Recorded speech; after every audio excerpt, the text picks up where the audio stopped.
एवढा कसा strike rate असतो?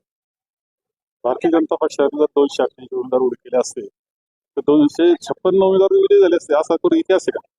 आणि असं इतक्या मोठ्या स्टेटमध्ये त्याच्यामध्ये युवक आहे, हे सगळं थोडं काळजीचं आहे. परंतु आता इतकं संख्याबळ आहे, तर संख्याबळच आता त्यांना त्रासदायक व्हायला लागलं असं दिसतंय. कुठेतरी एकनाथ शिंदे 4 दिवस झाले आजारी खरं आहे, असल्याचं त्यांच्या सांगितलं आहे. एकनाथ शिंदे मुख्यमंत्री आजोबाबांनी त्यांच्या नेतृत्वाखाली निवडणुका झाल्या. आता माहित नाही त्यांचा किती सन्मान राहील.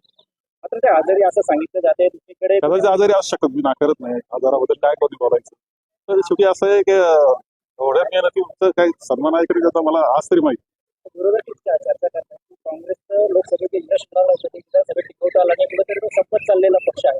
नाही नाही, असं असं होतं 3 महिन्यामध्ये आमचं यश होतं, 3 महिन्यात एकदम गेलं. त्याची कारणं वेगळी, त्यामुळे तसं होणार नाही. काँग्रेस काँग्रेस हे आम्ही काम करत आहोत.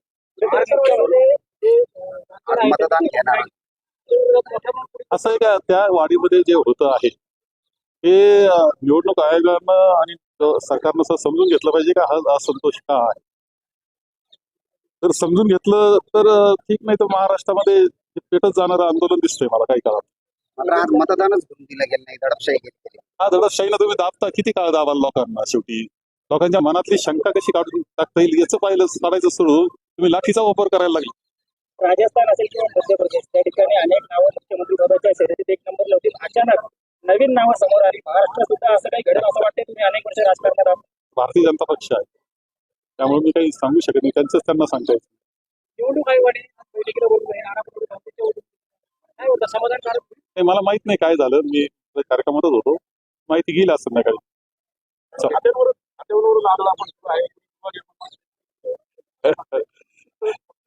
आज यात गडबड आहेच आहे, खरं सांगतो गडबड भरपूर आहे.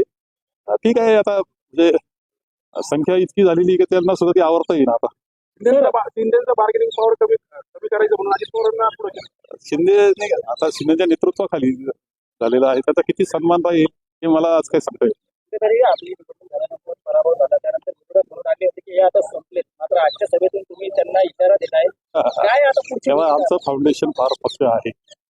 पुढे हल्ला असेल एखादा काम म्हणून फाउंडेशन काही पक्कच आहे. थोडंफार असतील तर त्या करू आणि कारण मीमांसा करावी लागेल.